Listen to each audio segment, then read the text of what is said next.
everyone needs support. And so when we look at, the Latino community overall, there's so much that's being provided through the workforce, through the business, through just the growth of the demographic. Realize that this is investment here is only going to be something that's going to help everyone. That's a really big key. Success is really being built about realizing where is your intentional investment being placed? How are you making sure if you want to build that workforce? Well, this is where it's at.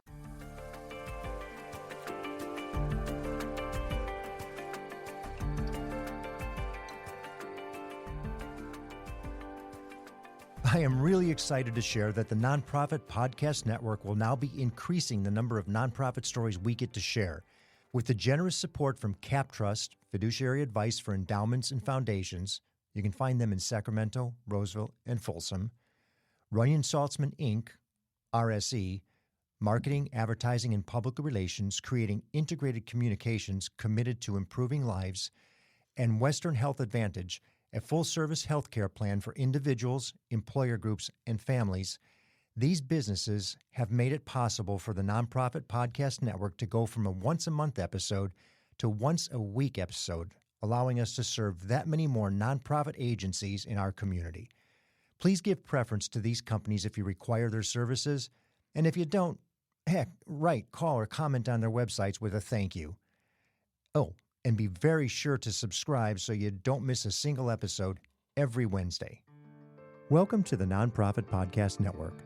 Our purpose and passion is to highlight a nonprofit organization in each episode, giving that organization an opportunity to tell their story in their words to better inform and educate the respective communities they serve, as well as provide one more tool for them to share their message to constituents and donors.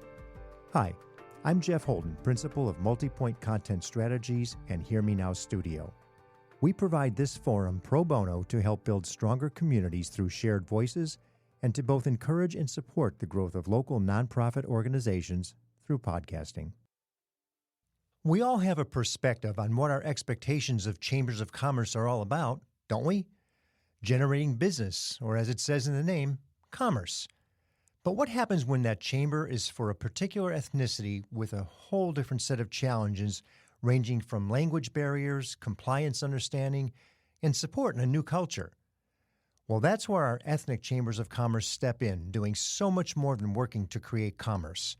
They support their membership and our community in so many more ways by necessity, and what better way to have a discussion with one of our ethnic chambers than to start with the one representing our greatest percentage of the community, almost 1 in 4 people in the greater Sacramento region, and that's the Hispanic population and the Sacramento Hispanic Chamber of Commerce. Founded over 50 years ago to serve the minority Hispanic community, the Chamber now not only represents those looking to start and grow their business as Hispanic owners and operators, but they also serve as the conduit for the community to learn more about the value and access to the Hispanic community. We'll discuss the nuances and value of that process, among many others, with the steward for the organization, the president and CEO, Kathy Rodriguez Aguirre. She is passionate about being certain the Chamber accomplishes its mission and represents that passion well. She serves on several boards, including the Greater Sacramento Economic Council, or GSEC, and is an American Leadership Forum Fellow, Class 21 for those of you interested. She's received recognition from numerous organizations, including the Sacramento Business Journal's Most Admired CEO and Women Who Mean Business, as well as Executive of the Year by the California Hispanic Chambers of Commerce and Trailblazer Award from UC Davis, which also happens to be her alma mater. Hailing from St. Helena, she has certainly changed the scope and scale of her upbringing for a significant cause, and I couldn't be happier to have her as my guest. Kathy, welcome. Thank you so much for having me. I always love the opportunity to come and talk about our organization. Kathy, I'm really excited to be able to speak with you as you are such a big part of our community, both our business side and the population. And assuming I know nothing about the Hispanic Chamber of Commerce, how would you introduce it to me? What I would say is, first of all, it's the Sacramento Hispanic Chamber of Commerce, and we are a regional chamber, meaning we have members across the 6 counties of the greater Sacramento region. And what is similar and different about us is that we really focus on education. So when you're talking about the Sacramento Hispanic Chamber, it would be education, resources, connections, and advocacy. And all of those intertwined is what we do in some capacity to really help support our businesses overall and our diverse communities, but in particular our Latino and Latino-owned businesses across the region who sometimes need their voice amplified a little bit just for people to understand what their contributions are to the economy that we have here. And speaking of voices amplified, voices in Spanish or voices in English or in both? In both. Okay. Yes. So that comes up a lot. So I'll enter that first before I you would even ask. imagine. I would There are imagine. people ask, do I need to speak Spanish in order to be part of the Sacramento Hispanic Chamber? You do not. Great. But if you want to learn Spanish, we do have members that actually you could join and learn. But our businesses, it's a gamut. There's people that only speak Spanish, only speak English, speak both languages. There's people that speak multiple languages beyond Spanish. And we invite all of them. What we do try to do is any curriculum that we have or program we have, as often as we can, we offer it so it's bilingual in English and in Spanish. Even for those that I hate to say that might prefer to learn in Spanish, that was their first language. It's just a little bit easier to process the first time. So we'll do programming in Spanish or that. But we offer it in both languages. I think there's a perception sometimes from maybe those less familiar to think that, well, the Hispanic Chamber of Commerce is for the Hispanic community, which it certainly is. But I would imagine that your membership looks very, very different than just the Hispanic community. Who is it that makes up your membership? It's a blend of a little bit of everyone. I think we probably look more like the California than I don't want to say than a lot of other chambers, but I would say it's definitely it's definitely a blend. So our membership is made up of, like I said, the language. It varies. Only Spanish, only English, a lot of in between. Our businesses are anywhere from that small mom and pop micro business. I mean, say vendor cart part, to corporations. We have people that are members because they realize that this is where the growing demographic is. Right. And they want to know how to interact and connect because they're trying to grow their own workforce or their own industry. And so they want to be a part of this. So it's really kind of fun because we touch a little bit everywhere. And I would imagine you see membership from some of our biggest organizations, SMUD, AT&T, Yes. Intel, et cetera, as well as some funding, which we'll get into a little bit later, from the same organizations. Yes. Okay. Yeah. So it's kind of both. So we're lucky to have SMUD. Let's give a plug for SMUD. We're all powered by SMUD. Yes, we are very appreciative of the community partnership we have with them. But there's the SMUDs that we have, Five Star Bank, Wells Fargo. There's a lot of financial institutions that are working here because they're also wanting to support small business, and as well as they know that once those small businesses have a good foundation, they're going to be good customers to them. So they really want to help in that technical assistance that we have. So they're working with us as partners, as members. And yes, and there's also support that comes to us from them. Is there a number of the businesses in Sacramento that are Hispanic owned, a rough percentage that you could give us? It's always a challenge just because there was things put in place that for a long time where people couldn't really mark what they were from 209 things. But what I can tell you is from our Hispanic Economic Report that we released again in 2023, that if you look across the counties, just demographic-wise, for those that, say they're Hispanic, it's either 1 in 3 or 1 in 4. So in Sacramento proper, it's about 23% there. But if you go up all as far as Placer, it's like 28, and then you'll like 33. Sure. So if you look at just those parts that those are going to be reflective of also small businesses that are there, the workforce that's there, the upcoming next generation that there are all built into those numbers. And I would imagine as you get deeper into any of the agriculturally oriented areas, Yolo and up toward Marysville, Yuba City, or even do you go into San? We don't go as far as San Joaquin because there is a Hispanic chamber there too. Okay. So San Joaquin is the next one. There is one up in Chico. Okay. In Chico that's there, and then Solano. Okay. Right there. So that is, we have a big parcel, I guess, of sure it do. that's there. And that is why we have so many different businesses from these different areas that are reaching out to us. And we really try to look at our program and figure out what's a program and then go across the board so that it can be helpful to the most. Let me ask, how do you serve such a broad constituency? So you've got from major to you mentioned carts. Yes. The food carts. How do you service such a broad constituency? How do you vet the programs that are necessary for them? And maybe what do some of those programs look like? We did a lot of listening. I think that we just coming in, through the pandemic, it gave us a lot of time to really do more one-on-one with our businesses. I like to say we were always welcoming, we were always supportive, we're always open to them. But during that time, we really became that listening ear, that not quite therapist, but there was a lot of information that was I'm being sure there shared is from the some businesses. therapy, right? Right. So, yeah, the businesses tell people a lot of times, just like in leadership, you're a business owner, it's challenging. You're trying to figure out day to day. And if something's really not going the way you thought, you don't necessarily want to tell your spouse and everyone at home because that adds additional stress. You don't want to tell your employees because, they're stressed out about whether or not you're getting paid. So there's a lot Right. that goes there. So we really heard a lot from them of what they needed. And so we really strengthened the programs in that way. So one of them was business planning. A lot of businesses, especially in this demographic, may have started because they had a passion for something, a dream. They were really good at something and they just went with it, which is awesome. It's great for people to follow it that way. When you get along a certain amount, you probably hit a place where you realize, you know what, now I'm in the part where I probably need to understand accounting a little bit more, or like what really was in that lease that I signed, and how come I'm not able to access capital in the same way? What does that look like? And so one of the programs we had in place, but we went ahead and partnered with Franklin Boulevard Association to strengthen it, was our Emprende program. And that is a 10-week course, twice a week, 3 hours at a time. And it's done in Spanish. And 10 weeks, 3 hours a time. So Okay, so twice a week. there's a commitment. It's a commitment. It's a commitment in yourself, in your business to do this. But we found that, one, since we launched that part again in pandemic, that we were able to provide everyone, they get a notepad, helping through our partnership with Franklin Boulevard. So, you sign up for the program, you commit to it. You don't have access, to a laptop or like that. We had this notepad.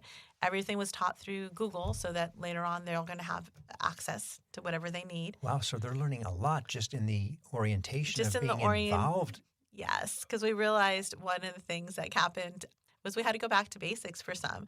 All of us, and I include myself in that, when we were all sending messaging out originally, I'm like, come here, I got this to help. And we're doing it in Spanish, you're doing everything, we're sending email blasts. And then we were one of the first to hire a promotora, very similar to what happens in the health field, but we did it in the business field. And so we had a team of, promotora and promotora, so we're going out door to door. And their whole job was to just, how are you? What's, how can we help you? What does this look like? Oh, wow. And from there is when we're like, we really need to figure out this business planning. And so we strengthened that program, got people to sign up, and then we realized people were willing to do it hybrid. They were willing to do this on the laptop. They just needed to know how to use it. So yes, the orientation, first of all, is just to understand, here's this notepad.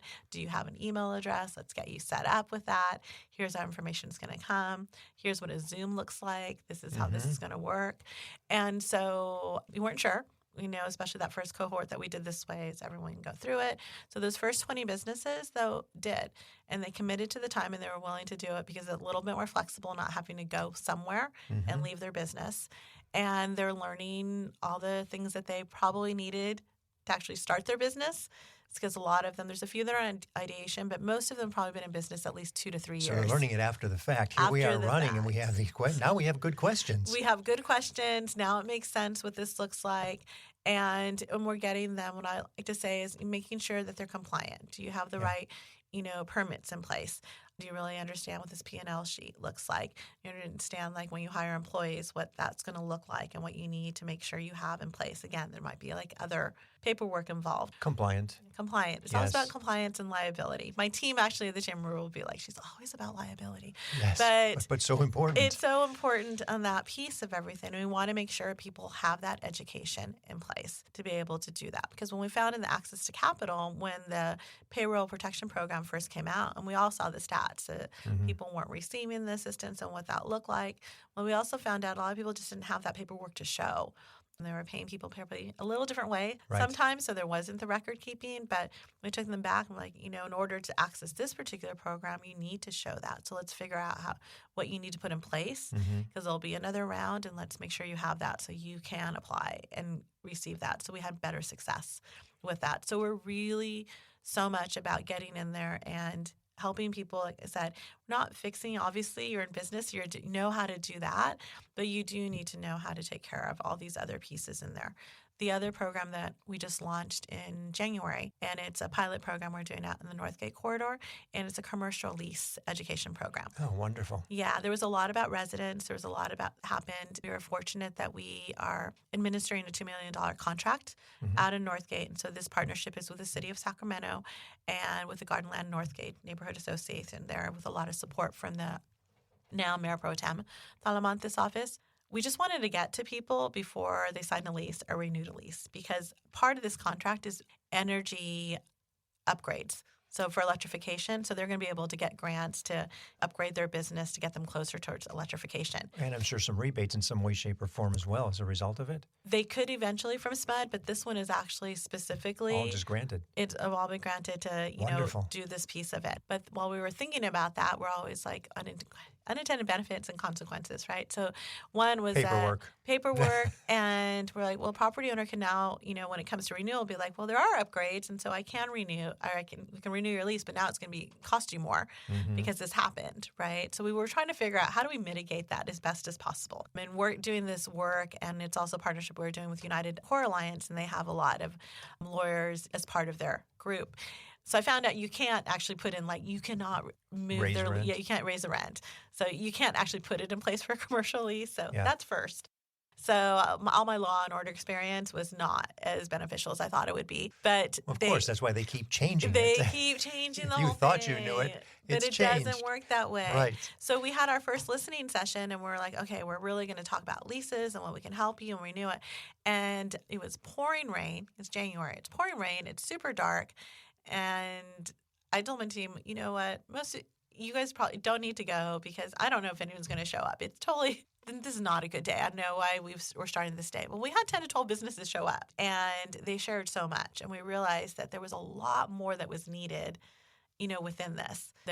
We had a business that was running now for several months, but it wasn't in the proper zone.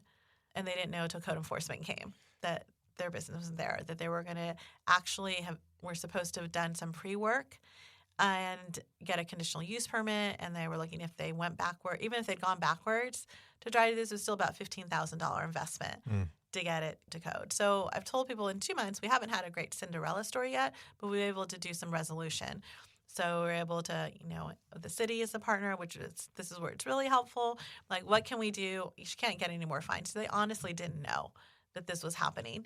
And they were like, well, should they close their business within these certain time frame, it'll waive it. We're able to help her with this particular property owner. So the city did work with wonderful. And I'm sure that's because the chamber was involved. Well, yes. And I want a lot of our business to realize there are so many good people in these organizations, our government organizations. And we know there's a lot of bureaucracy. There's a lot of layers. But I'm really working hard, as our organization is, to give them that opportunity so that you can be a really good partner. They really can be helpful. These are the faces of people that are there to help do the work. Well, even better with the conduit of the chamber, because you can bridge that friction, so to speak, and be the voice of reason sometimes between the two parties. Yes, because my hope is for this particular one. So yes, we were able to get that done. Also help her with a property owner, so he was willing to break the lease, which doesn't normally happen. And so she's going to be in a good spot. It's not the most ideal thing, but now she knows, and we're going to help her find the right place to be zoned for her particular business. Right. She's had some success. So I'm like, the people will follow you once it's the right spot. Right. And you do all of that. But it gives us this opportunity, also as a city partner, to see this. And what I've asked is if we can show success like that, could it be that the next time you have a business staff and honestly you didn't know that this is what you were supposed to do, the city said, well, if you go through the program that the Sacramento Hispanic Chamber has, we'll waive that fee. Could these programs come in place? Kind of like the DMV, if you drove too fast and you get to go to traffic school and it reduces it or takes it away.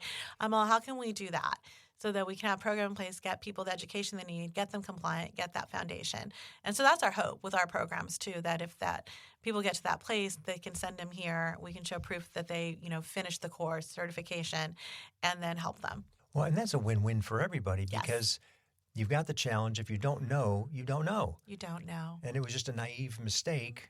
Rather than bankrupt somebody or fee them to death or fine them to death, let's work together to keep it going because then everybody wins. Everyone wins, and it's just better for the community overall, right? And I think that's a value that people overlook sometimes with whatever the chamber is. There's a reason in participation in an organization like that provides to small business and in some cases large business. If it's a general market business looking to engage with the Hispanic community, you're a great conduit from the outside in as well as from the ethnicity side, from the ethnic side, the Hispanic side out. So what a value and what a difference from what you would look at from just a general metro chamber, so to speak, where it's all encompassing. Go back to Emprende for a second, Sure. if you could. Just first of all, what does it mean? Oh, emprende is like beginning. Okay, So, good. yeah, emprende, I'm here to learn, I guess, by the way, Okay. to describe it. And Yeah. how often do you offer the program? At least twice a year. So Okay. we have a cohort that's going through right now, and they'll vary in how many will be in there. So Okay. usually they try to keep it to about 18, just like class size makes it a little bit easier that way. But in the past, like it's been about three and a half years now, we've graduated over like 70 businesses Oh, wow. through it. And we've been That's able wonderful. to see some really good success. Some that started off doing pop-ups with a table that now have a little brick and mortar that they're at. Uh-huh. Some that, went from that part and now got a trailer, so they have a food truck. Gondo Fusion is probably one of the best success stories. They went through Emprende. They also went through another program that we do in partnership with the Carlson Center to get the certificate of entrepreneurship there. And so they went from their truck that they have over at Midtown Market, so super popular, and then they have a catering business. And then they also had signed a lease for the year over at On the Line. It was a Okay. shared kitchen space. But now they're looking to expand out of that and have their own space. Wonderful. Yeah, so it's really great to see. But she's a really good story of like making sure she got all the education and checking. And even now, as she's getting ready to look for a new place and new location, she checks in. What a great testimonial, though, Yes. to the value of the program. Yeah, it's the value of the program, and we get to talk about that part. Because at the end, what's going to happen is she grows, she hires other employees. It's a win, again, for everyone in this part. But she's got a strong foundation. She knows that if she gets stuck, like, we're a resource. If we don't have it, we're going to make sure to connect her to the right place. The other thing I like to hear is you mentioned the Carlson Center, which is the Center for Entrepreneurship at Sacramento State. And that's great that you have that relationship via, another conduit to teach and educate in a university setting. Yes. Yeah, so we're a lot about data and research, which, again, a little different than other Hispanic chambers, but we made a decision to really invest in it. So one of the first ones that we did before Cameron Law is executive director right now, we work closely with him, but there was an interim before him that was like, let me help you figure out how to do the survey and find out what your businesses look like and what they need. And so we did this deep dive into Hispanic businesses here, Latino businesses. And what we found out is that everyone was very comfortable doing business in their neighborhoods and with each other and sat. But they had a majority of them that were like, we really want to kind of move out of our own comfort zone. But we're not sure, I call it mainstream, how to get into mainstream. We don't know how to do that. We are not sure. We're not as comfortable with doing that.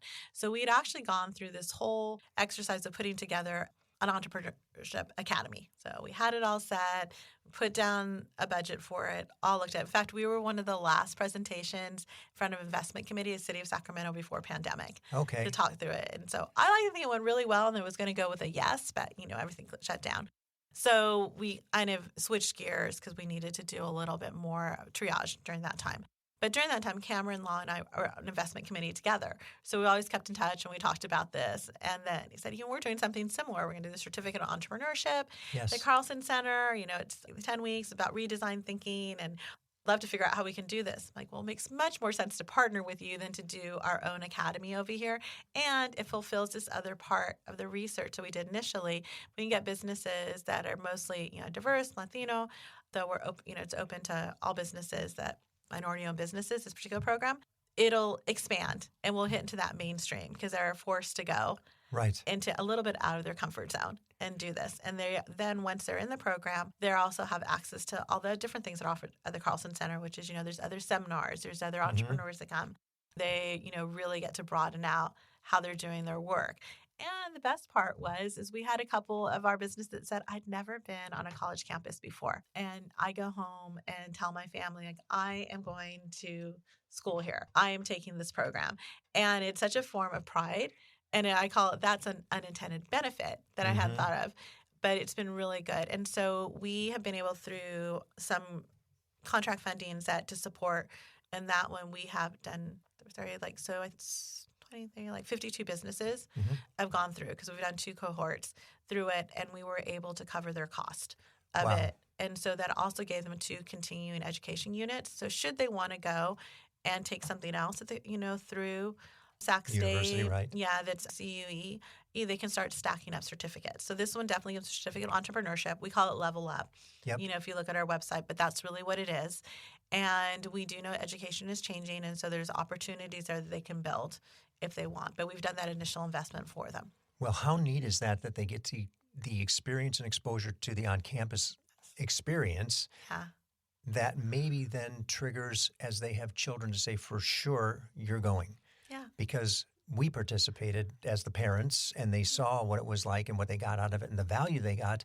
It's just changing culturally. Yeah, it just A giant shift. it just opens people's eyes, because a lot of times people just don't know what they don't know. Correct. Right? If you haven't, everyone has a different lived experience of what something might look like. But if we're able to give those additional opportunities, and also it's been great for the Carlson Center Yep. too, for people there to see that our business that are going through, again, it varies, right? There's some that are ideation.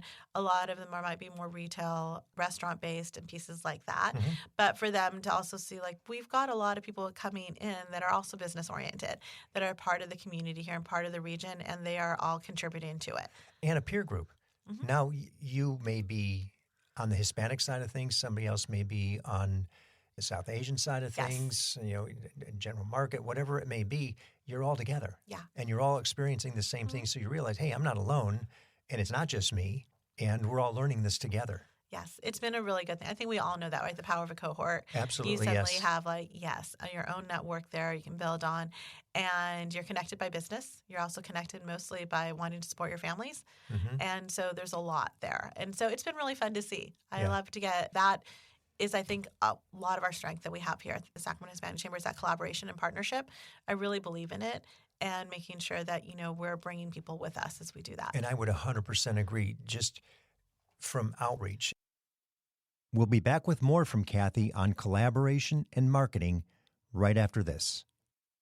I was in the media business for over 35 years and had the great privilege of working with Runyon Saltzman, RSE, Marketing, Advertising, and Public Relations. We collaborated on many different campaigns, but their commitment to the nonprofit sector hasn't changed since their founder, Gene Runyon, started the agency. Over many years and many campaigns, Runyon Saltzman has been committed to improving lives by tackling California's most challenging issues. Guided by research-informed strategies and insightful, creative solutions, RSE develops innovative communications campaigns that raise awareness, educate, and reduce stigma in diverse communities throughout our state and beyond. To learn more about RSE, visit rs-e.com. I'm Kelly Brothers. At Cap Trust, we help individuals and families with wealth planning. We help big organizations with their corporate retirement plans. But we also do a lot of work with endowments and foundations, providing fiduciary advice for their investment management, their risk management, or working with donors. Give me a call or reach out via our website, or ask one of our clients. Sacramento SPCA, Sacramento Food Bank, or the Greater Sacramento Economic Council. Cap Trust in Sacramento, Roseville, or Folsom. Find us at captrust.com or call 916-924-7527. I'm thrilled to have Western Health Advantage partnering with us, as they do so much to support so many nonprofit agencies in our community. As a truly local health plan, you'll find individual and family options, employer options, plans for CalPERS and Medicare Advantage. From medical services to pharmacy, health and wellness support, as well as behavioral health care, Western Health Advantage has a plan that fits what you need. As an employer, for profit or nonprofit business, individual or family, you can find more at westernhealth.com. And now back to the conversation. When I was running a group of Hispanic stations, Spanish-speaking stations here in Sacramento, what I needed to do at that time, because it was almost 25 years ago, the community still wasn't really receptive to Spanish language marketing. And I was digging around, finding the Regional Hispanic Economic Report, because the tools were in there. I could say, this is why you need to advertise to this community. This is why you need to participate. This is what has to happen. Otherwise, you're going to miss it. And if you get it today, it's only going to continue to keep growing. So I want to dive into that a little bit. Tell me what you can about the Regional Hispanic Economic Report, what that looks like, who it's built with, and where you see it getting exercised the most. So, as I said, we're really about data, right? Yep. We realized so many times people would ask us, what's the Latino population? Where are they most seen? What does this look like? And there's What's the spending power? What's the spending power? There's all these questions, but they wanted it specific, to our region. And there really wasn't any data. A lot of times when bigger companies, corporations, studies are happening, it would be about Latino community, San Francisco, right? As close as we get. Mm-hmm. San Diego, Southern California, LA for sure. Big Hispanic. Right. Yes, big Hispanics. But that's where people were doing the data. There's similarities, but there's differences, right? Just regionally, it just is. And so we decided we need to figure out, even for us, what do we look like? What is our baseline? And so in 21, we worked with Sacramento State and their research institute that they have there. And we said, we want to put together a Hispanic economic report. And they said, what do you want to know? I'm like, I just want to know who we are. So let's figure it out. So we have look like? What numbers do we have? Yeah, what is it there about us so that we can start speaking to it and showing it. So that's how it started. And so that was that first baseline in 21. And, you could see from there was also an agenda that was put together. So once the data came out, we had stakeholders look at it, and they said, okay, looking at all this data that's here, where our youth are at, where we're over and underrepresented in different industries, what income levels look like.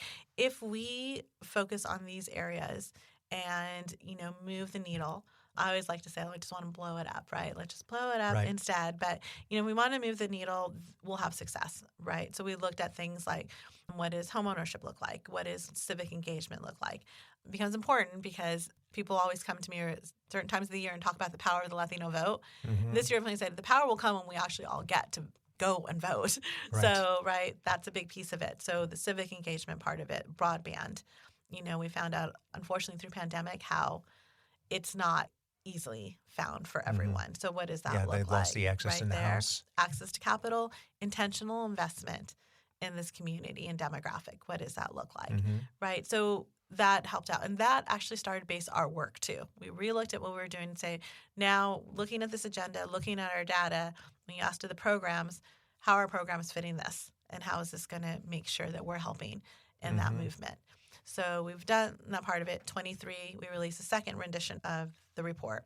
And this time we also worked along with Sacramento State with SACOG, which was great. So we have additional partners we also want to know what's going on with this demographic and what that looks like. And for the benefit of those who don't know, SACOG is Sacramento Area Council of Governments. Yes. So then it covers it regionally too. Right. And some of them didn't know we'd done the first rendition, so the second one when it comes out. So here's why it's important. One, it lets us know where we are and what that looks like. And there were some things that were surprising and in good ways. Always, yes. Right? There's some things that were surprising. And things you didn't know. Yes. Didn't know. For instance, if you look at under 18 right now, it's 96% of our youth that identify Hispanic, Latino, that is, are U.S.-born citizens. What percentage? 96. Wow. Yes. And if you look at those over that age that are in set, it was 79, between 79 and 82%. Amazing. Those are huge numbers. They're huge numbers. And I'm sure that would surprise a lot of people. It surprises me. Yes. Believe me, actually was one for me too. And a lot of it has to do just because of narrative. Good, I feel better. Yes. No. Well, because the narrative that, is out so much about our community as a whole is that we're not citizens. And so that there's less civic engagement and that whole piece of it. But the reality is that that's not the case.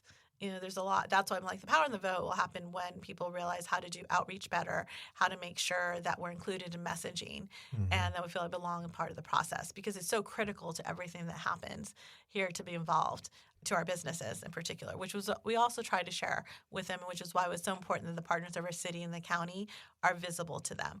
Because when they're asking me, well, how will these changes happen in our areas or what does it look like? What happens through these entities. And the way it happens is you have to be engaged, and it's okay to be engaged. And, this is what we it can looks see like. all that from that report. From this report, you can see this whole piece of it in here.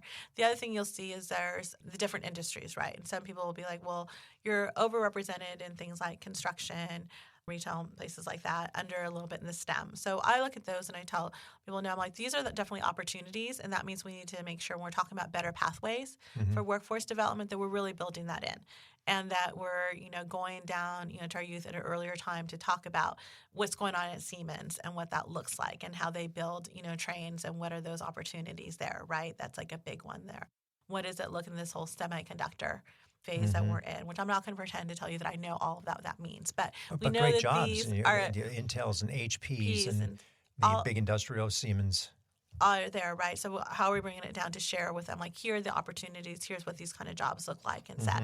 And then I also challenge people. They're like, well, you're overrepresented here in construction and set. But really pay attention where the new businesses are coming from, because they're coming from these areas. And these are where a lot of Latino businesses are coming from these overrepresented areas. And that lets me know that means that there's not advancement in those companies that they're at right now. And so why is that?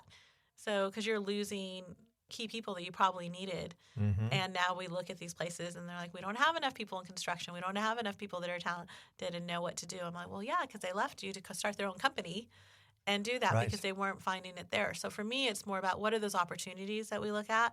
And, and for those that are deciding to move on to build businesses, how do we help them build it so they become a bigger company and continue to bring in new employees? Is that report available on the website? Yes. It is. Okay. And we'll get to where the website and all that stuff is in a minute.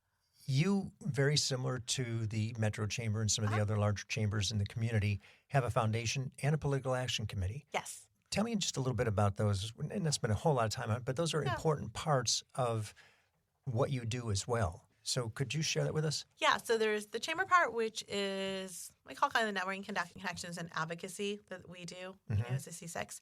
The foundation is where all our programs and technical assistance fit. So Brenda that we spoke of, the lease education program, access to capital programs, everything like that falls with the foundation. Okay. So it's a nonprofit part, so it's 501c3. So a lot of the work that we can do that's really assisting businesses and allows us to get the grants to do the work that we do happens through there. So it gets funneled through the foundation. Then we have the PAC, which is the Political Action Committee, right? So they are the ones that really handle doing endorsements. So, if you're running for office and you're wanting to get endorsed or also maybe receive some financial support, you'll meet with the PAC. And so they'll do the interviews and they'll do that whole piece of everything. I appreciate it because as the one that's leading the chamber, it's nice to be able to let people know, we have a system, you'll want to go through the PAC. And they are very serious and intense with the questionings when it comes time to that.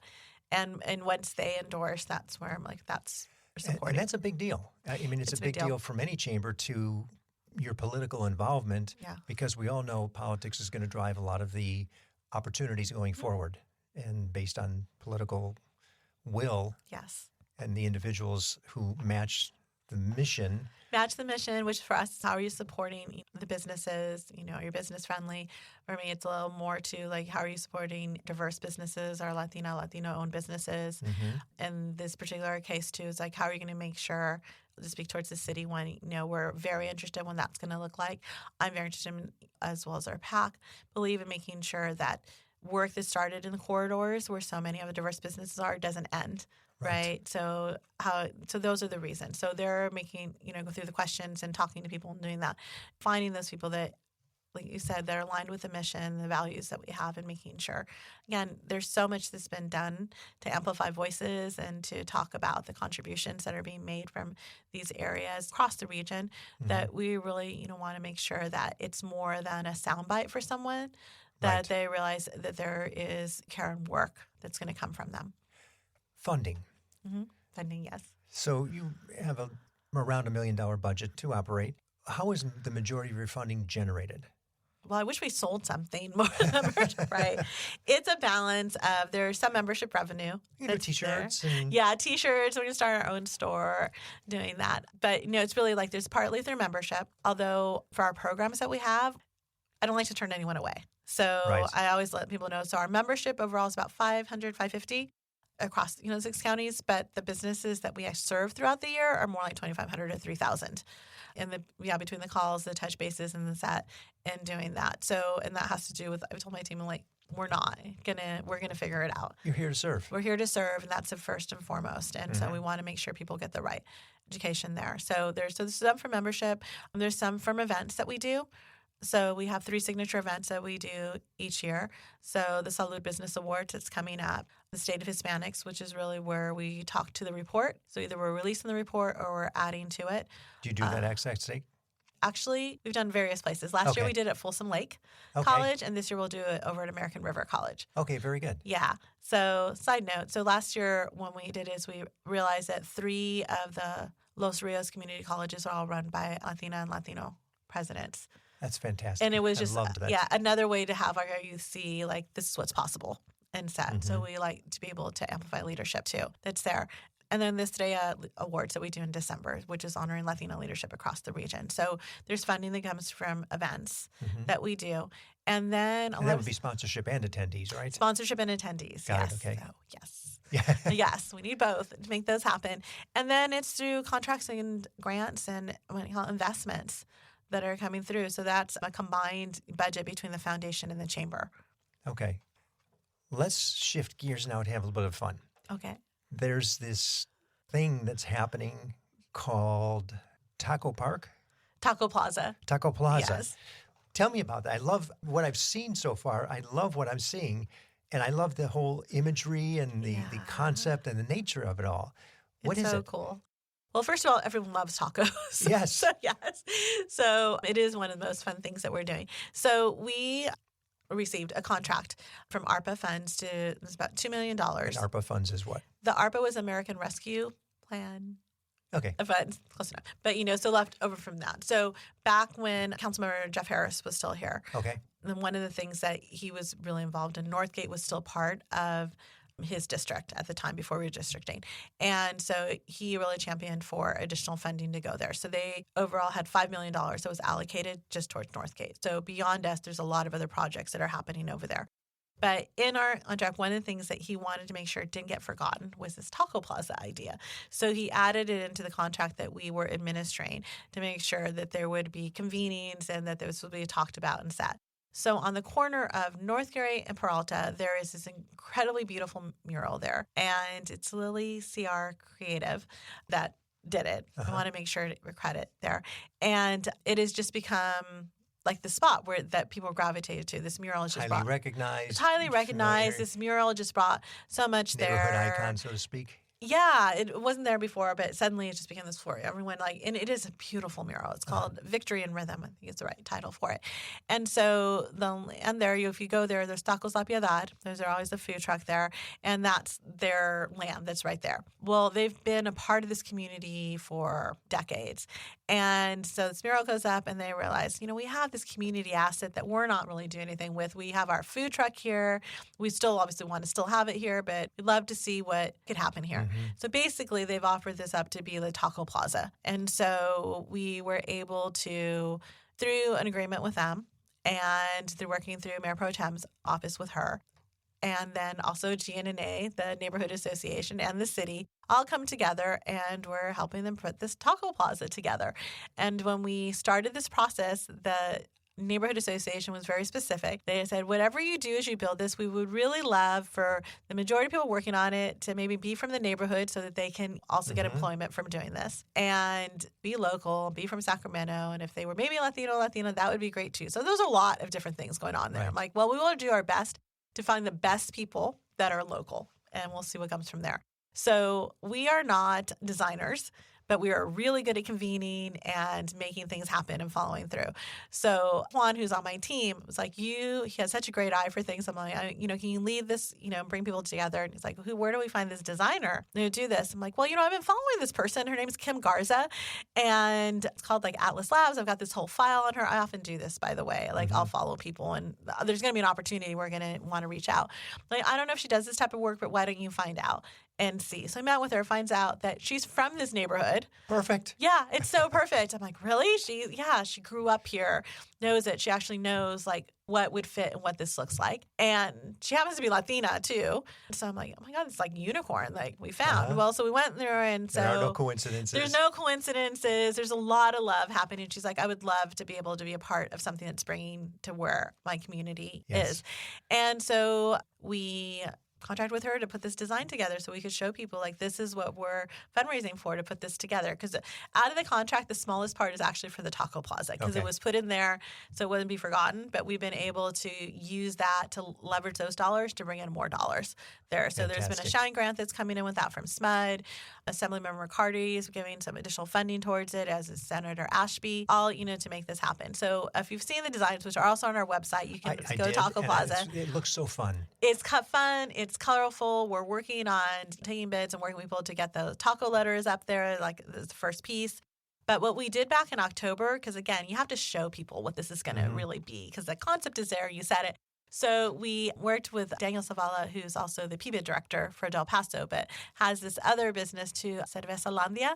And we asked Mayor Pro Tem Talamantes, was like, I think they would be great to have him come in, and so we could see what it looks like. So he came and basically activated this whole place. So we've got Tacos La Piedad, Algo Bueno, tacos. Suddenly there's other vendors there. He brought in the furniture, the patio type of furniture. We've got this DJ. He's got, by the way, Cervezalandia has all sorts of Latino beers. So it's all there. I was going to ask, cervezas, por favor? Yes. So it's a whole thing to sell. And doing that, there's music, and it's October. And it was amazing. And we had people coming, Jeff, that were strollers. They were bringing their kids. They were and they were sitting and they were spending time there and connecting and just talking. And even better, what I call is we had other Sacramentans from outside the neighborhood driving over to come over and see what was going on and doing that. So people got to have a glimpse of what this could be and what this looks like. And so that's where Is there an estimate in terms of time frame that you expect it might be complete? I mean, by the end of 25. Okay, that's not that far along. It's not that far along. We're not building a building. We're not doing more, but it's really getting this piece in place. There's a stage that's in there, trying to figure out the right equipment that'll be there and set. So no, I mean, it's not meant to be a long-term, but it will be a place of gathering. It'll be a huge boost to the community there, both the ones that are there and, like I said, for elsewhere. We want it to be that spot. We've talked a lot with Visit Sacramento too, reminding everyone, when people come to cities, they always want to know, well, where's the best local place to go? Give us something. What's kind of neat about it? Well, we've got this Taco Plaza. Exactly, right? And they'll know because the there. taco is right there. Right. And we've also had other, areas now asked us if we can help them convene and figure out how to do something similar in Elk Grove. What would that look like in Folsom? And so we're happy to, work with the right partners and help them do that, because we think that these activation sites drives the economy. It drives, like I said, when people come to visit. Visitors, tourists. It's another place to go. And it also is we all love downtown Sacramento and the central city, but it helps drive towards the other parts too when we have these other activation sites. And that's nice to be able to share some of those. Very neat. So talking to the community at large, what would you say is the greatest need at this point? As an ask to the community, this is what we would like to see today. What would the Hispanic Chamber say or ask? This is more than a checkbox. That the thing to say is to really realize that when we're talking about businesses overall, whether it's, business, Black business, an Asian business, minority business, mainstream business, the thing is it's all business, and everyone needs support.